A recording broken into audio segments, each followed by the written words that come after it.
और भारतीय जनता पार्टी के गौरव भाटिया क्या कुछ कह रहे हैं प्रेस कॉन्फ्रेंस में, ऐसे सुनवाते हैं आपको। और ये कब हो रहा है? जब अरविंद केजरीवाल कह रहे थे कि हमने पंजाब से भ्रष्टाचार समाप्त कर दिया है। यह बात अलग है कि उसके कुछ सप्ताह बाद ही भ्रष्टाचार उजागर हुआ, क्योंकि अरविंद केजरीवाल कहीं जाएं और वहां भ्रष्टाचार ना हो, यह तो संभव है नहीं। अपने स्वास्थ्य मंत्री को हटाया उन्होंने पंजाब में, और उसके बाद आम आदमी पार्टी और अरविंद केजरीवाल की तिजोरी में जनता का धन कैसे आएगा, यह सुनिश्चित करने के लिए ऐसी माइनिंग पॉलिसी लाए जिसके बारे में कोई कल्पना भी नहीं कर सकता। इस माइनिंग पॉलिसी में उन्होंने एक्सकवेशन, खुदाई की एक नई परिभाषा जड़ी, और यह जानना अति आवश्यक है। यह परिभाषा इसलिए जड़ी गई क्योंकि अवैध खनन की कई शिकायतें जो पंजाब में हो रहा था, वहां के मुख्यमंत्री के समक्ष भी आ रही थी। वहां की जनता भी त्रस्त थी और किसान भी त्रस्त थे।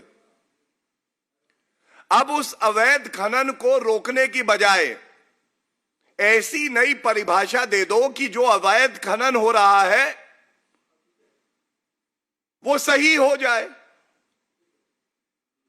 और जितने भ्रष्टाचारी हैं वो सारे भ्रष्टाचारी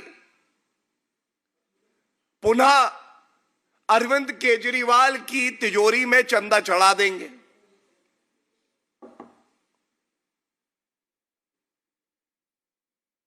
ये जो नई परिभाषा आई, इसमें यह कहा गया कि 3 फीट की जो खुदाई होगी वो बिना किसी एनवायरमेंटल क्लियरेंस के होगी। हम ये जानते हैं एनवायरमेंटल क्लियरेंस लेना ये कानून है भारत का, जो सब पे लागू होता है बराबर से, और सर्वोच्च न्यायालय के निर्देश भी हैं। लेकिन इन्होंने कहा कि 3 फीट तक की खुदाई जो आप करेंगे, जो तथ्य अभी मीडिया रिपोर्ट में सामने आए हैं, उसके लिए कोई एनवायरमेंटल क्लियरेंस नहीं चाहिए होगी। और जो सबसे बड़ी बात इस प्रेस वार्ता में मैं उठाना चाहता हूं,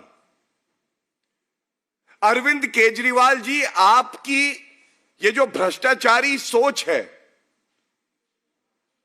ये देश की सुरक्षा के लिए एक खतरा है।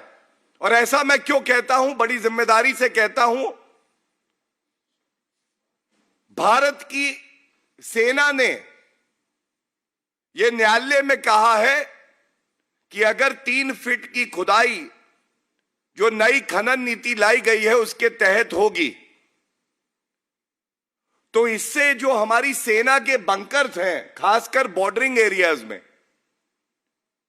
उस पर असर पड़ेगा।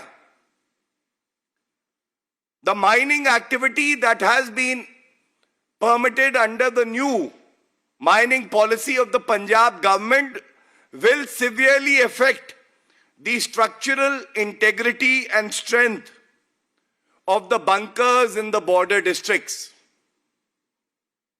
So a question will have to be posed, and it has to be responsibly answered by Arvind Kejriwal and the Chief Minister of Punjab. Why is it that you are overlooking?